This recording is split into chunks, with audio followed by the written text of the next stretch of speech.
que sumida la tierra en tinieblas durante el largo periodo de la supremacía papal, la luz de la Biblia no pudo apagarse por completo.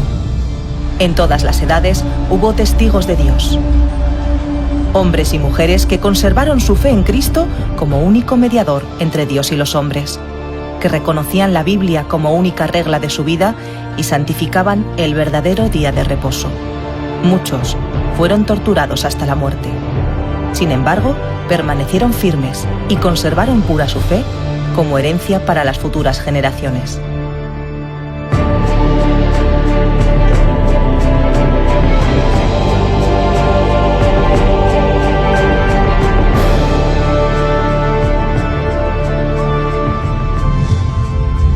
En los países que estaban fuera de la jurisdicción de Roma, existieron durante muchos siglos grupos de cristianos que permanecieron casi enteramente libres de la corrupción papal.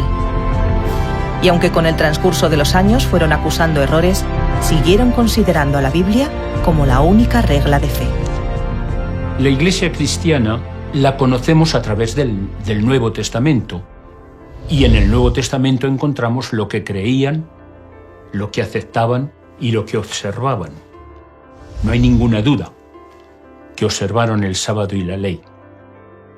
Más tarde, a partir del siglo II, hubo división en el cristianismo y se empezaron a formar grupos contrarios a la Iglesia oficial. Estos grupos, evidentemente, eran estrictos en la disciplina de la Iglesia y en la observancia de la ley. Y, por supuesto, conocemos, está documentado, que algunos de ellos observaban el sábado como día de reposo. Todos estos grupos diversos, con distintos nombres, se propagaron y extendieron en el tiempo y en el espacio hasta la Reforma Protestante del siglo XVI. Entre los que se resistieron al poder papal, los valdenses fueron los que más sobresalieron. Aunque las iglesias del Piamonte mantuvieron su independencia durante algunos siglos, finalmente Roma insistió en que se sometieran, persiguiéndolos, torturándolos y matándolos. Como resultado, se efectuó una separación, y quienes decidieron permanecer fieles a la Biblia huyeron para conservar su fe. Algunos a países extraños, otros a los valles o a las montañas. Durante la Edad Media, estos valdenses se contaron entre los primeros de todos los pueblos de Europa que poseyeron una traducción de las Santas Escrituras. Centenares de años antes de la Reforma, tenían la Biblia manuscrita en su propio idioma. Poseían la verdad sin adulteración, y esto los hacía objeto especial de la persecución del poder papal, que lejos de conservar la pureza, la humildad y el amor de los primeros cristianos, se había corrompido en pos del poder. Salvo entre los valdenses, la palabra de Dios había quedado encerrada dentro de los límites de idiomas conocidos solo por la gente instruida, dejando al pueblo desprovisto de principios y sumido en la más terrible degradación.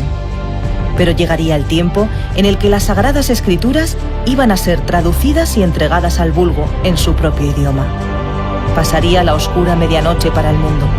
Post tenebras lux, después de las tinieblas, la luz. Post tenebras lux significa después de las tinieblas, la luz. Tomado de Job 17:21, de la traducción al latín que hizo Jerónimo, conocida como la Vulgata. Los reformadores, Calvino y los reformadores que implementaron la reforma allí en Ginebra, la tomaron como un lema queriendo dar a entender que después de los siglos de tinieblas espirituales que conformaron la Edad Media, llegaba la Reforma en el siglo XVI para traer la luz de Dios, la luz de la palabra, de las verdades de la palabra que iluminan a todos los seres humanos. Y es que antes de la Reforma hubo tiempos en que existían muy pocos ejemplares de la Biblia, pero Dios no permitió que su palabra fuese destruida completamente. En diferentes países de Europa hubo hombres que se sintieron impulsados por el Espíritu de Dios a buscar la verdad como un tesoro escondido, y que siendo guiados hacia las Santas Escrituras, estudiaron sus páginas con el más profundo interés. En el siglo XIV salió en Inglaterra el lucero de la Reforma, Juan Wycliffe. Comenzaba a amanecer para toda la cristiandad. Él sería quien acabaría la primera traducción de la Biblia que se hiciera en inglés. El reformador no temía a la prisión ni a la hoguera con las que el papado le amenazaba, y el libro de Dios iluminó Inglaterra. En Bohemia, la semilla del Evangelio había sido sembrada desde el siglo IX. La Biblia había sido traducida y el culto público se celebraba en el idioma del pueblo. Pero conforme aumentaba el poder papal, se oscurecía la palabra de Dios. El Papa Gregorio VII expidió una bula para prohibir que se celebrasen cultos públicos en lengua bohemia. El Papa decretó que la luz de la palabra de Dios fuera extinguida y que el pueblo quedara encerrado en las tinieblas. Pero el cielo había provisto otros agentes para la preservación de su palabra. Muchos valdenses y albigenses, expulsados de sus hogares por la persecución, salieron de Francia e Italia y fueron a establecerse en Bohemia. Y aunque no se atrevían a enseñar abiertamente, trabajaron celosamente en secreto y así se mantuvo la fe en la Biblia. Allí, en la capital bohemia, Praga, Dios levantaría a Juan Hus y a Jerónimo de Praga, que aunque traicionados por el emperador, torturados y asesinados por orden papal, esparcieron la luz de las verdades bíblicas. Su ejemplo de fe y perseverancia animaba a las muchedumbres a buscar la verdad y a mantenerse firmes frente al tormento y la muerte. En Alemania, el Señor tocó el corazón de Martín Lutero, quien condenó la corrupción del papado, tradujo la Biblia al alemán, iluminó verdades bíblicas como la salvación por la fe, acusó la falsedad de las indulgencias y los abusos de la Iglesia contra el pueblo, y publicó las 95 tesis. Su sola escritura, solamente la Biblia, retumbará en los corazones de toda la cristiandad por siempre. Roma aplicó toda su autoridad para impedir la circulación de las Santas Escrituras, pero los decretos, las condenas y los tormentos resultaron inútiles. Cuanto más se condenaba y prohibía la Biblia, mayor era el afán del pueblo por conocer lo que ella enseñaba. En España se impuso el Tribunal del Santo Oficio de la Inquisición, que se extendió hasta los territorios conquistados en América. En el siglo XVI, principalmente, la labor de la Inquisición se va a centrar en los movimientos reformistas que están surgiendo en nuestro territorio, concretamente en las ciudades de Valladolid y de Sevilla. Esta persecución va a ser muy dura y la Inquisición va a hacer importantes autos de fe en el que serán ajusticiados más de un centenar de personas. Es muy importante destacar la idea de que la Reforma protestante en España se movió entre las clases más privilegiadas, entre nobleza, clero e importantes cargos que estaban muy ligados a la realeza, como los secretarios de los reyes Carlos I y Felipe II. Esto supondrá que tenga un impacto muy importante, aunque hay que destacar que fue un grupo bastante minoritario, los reformistas, y la persecución de la Inquisición acabó prácticamente con ellos a mediados del siglo XVI. En Suiza, Dios levantó a Ulrico Zwinglio, otro gran reformador que, como Lutero, también enseñaba la doctrina de Cristo y creía únicamente en lo que decía la Biblia. En Francia, mucho antes de que el nombre de Lutero fuese conocido como el de un reformador, ya había empezado a despuntar el alba. Uno de los primeros en recibir la luz fue el anciano Lefebvre, quien, tras despertar su atención por la Biblia, introdujo el estudio de ella entre sus estudiantes.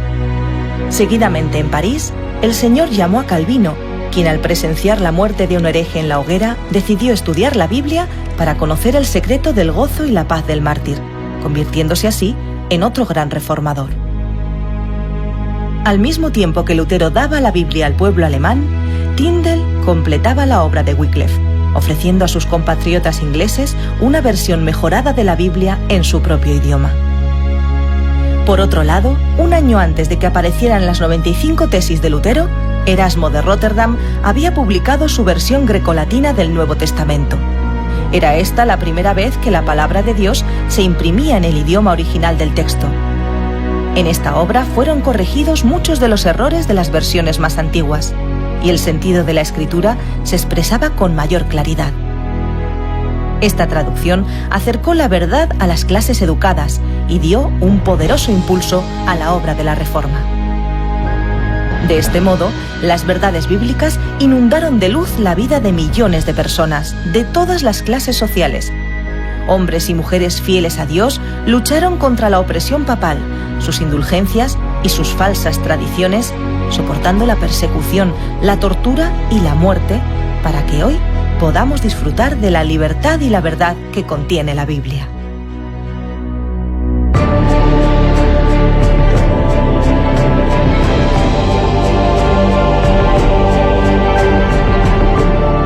Pero la Reforma no terminó como muchos creen al concluir la vida de Lutero.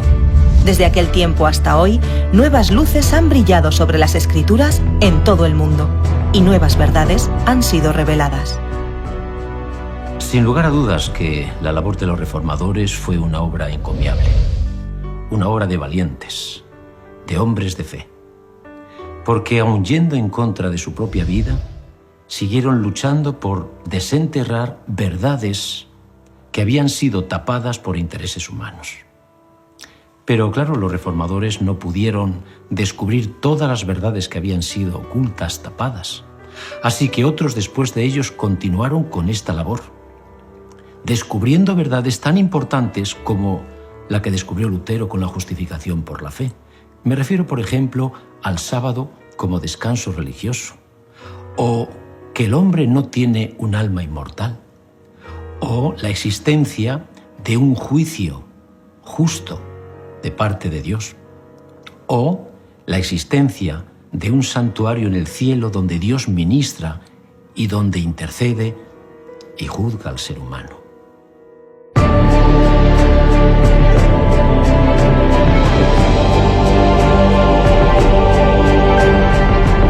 La Biblia transformó la vida de todos aquellos valientes reformadores, personas sinceras que buscaban a Dios de verdad y que le encontraron entre sus páginas. Hoy, esa misma Biblia, inspirada y protegida por Dios a lo largo de la historia, puede cambiar la vida de aquellos que decidan sinceramente estudiarla. La Biblia aporta respuestas a las grandes preguntas de la vida. ¿De dónde venimos? ¿A dónde vamos? ¿Qué hacemos aquí? ¿Qué podemos esperar después de la muerte? En un mundo materializado y desorientado, la Biblia aporta principios y valores estables y eternos. Es un libro muy especial, porque se trata de lo que yo llamaría un libro de encuentro, ya que a través de sus páginas podemos encontrarnos con nuestro Creador y Salvador. Esta relación personal con Dios, que se establece a través de la meditación suscitada por el contacto directo con la Biblia, cambia vidas. He visto personas y familias enteras realmente transformadas por el poder del Espíritu Santo a través del estudio de este libro y del contacto con su divino autor. La sociedad hoy se oscurece por momentos, cada vez más alejada de la luz de la Biblia y de sus consejos de paz, amor, humildad, solidaridad. La Biblia no es perseguida hoy y sin embargo pocos son los que la estudian. Prefieren creer en tradiciones o negarla en pos de la sabiduría humana frágil y cambiante. Como resultado de apagar la luz, las tinieblas se ciernen sobre la humanidad. Corrupción, ansias de poder, egoísmo. La mayoría de los jóvenes, el presente y el futuro de nuestra sociedad, no saben nada de ella. De todos modos, ¿qué puede hacer la Biblia en la vida de un joven? Las verdades bíblicas tienen un efecto liberador y motivador en el ser humano. Conocer la verdad no deja indiferente a nadie. Y esto es especialmente importante en el caso de los jóvenes, porque de alguna forma estas verdades marcan a fuego las aspiraciones, los sueños y la identidad de los jóvenes en una época crucial de sus vidas cuando tienen más energía. Prueba de esto es que durante la historia han sido los jóvenes precisamente los que han liderado movimientos de reforma, guiados por la ilusión de transformar el mundo y hacer avanzar el reino de Dios. Y lo bueno es que hoy en día esto sigue ocurriendo. Verdades espirituales, verdades morales, verdades sociales, pero incluso verdades tan desconocidas como las verdades de salud, aplicables también hoy en día. La Biblia se preocupa por el desarrollo de todos los aspectos del ser humano, entre ellos también de la salud en su amplio sentido. La salud física, la salud mental y psicológica y la salud espiritual. La salud física, sobre todo, haciendo recomendaciones sobre la alimentación. Una alimentación basada en verduras, frutas, legumbres y semillas. Esto ya está avalado por la ciencia actual. En cuanto a la salud mental, le da la importancia a una paz interior basada en sentimientos y pensamientos positivos, como el perdón, la gratitud, en definitiva, el amor, la importancia que tiene esto en el desarrollo integral de la persona. Y es que la Biblia puede ayudarnos a vivir mejor, a dar sentido a nuestra vida y a mejorar no solamente nuestro carácter o nuestro estilo de vida, sino hasta nuestra familia. La contribución de la Reforma Protestante a la familia fue muy positiva. Entre otras cosas, los reformadores aportaron valores para la convivencia y un camino para la educación basado en principios que existen en la Biblia. Ha sido precisamente el abandono de estos principios lo que ha llevado a la sociedad a un laberinto que no tiene salida. Los padres harían muy bien en volver a estos principios y enseñárselo a sus hijos para que estos adquieran un sentido de por qué vivir que tantos jóvenes están perdiendo. La Biblia sigue siendo el mejor manual de instrucciones para la vida. En vano se esforzaron las autoridades civiles y eclesiásticas para detener el avance de la herejía reformadora. Inútilmente recurrieron a la cárcel, al tormento, al fuego y a la espada. Millares de creyentes sellaron la defensa de la Biblia con su sangre. Era el único camino. Si la Reforma hubiese transigido con la sociedad, hubiera labrado su propia ruina. La experiencia de aquellos nobles reformadores encierra una lección para todas las épocas venideras. No ha cambiado en nada el modo en el que Satanás trabaja contra Dios y contra su palabra. Se opone hoy tanto como en el siglo XVI a que las Escrituras sean reconocidas como guía de vida. En la actualidad, los hombres se han alejado mucho de ella y se hace necesario volver al gran principio protestante, la Biblia, únicamente la Biblia. Esa es la única esperanza de una reforma en nuestros días.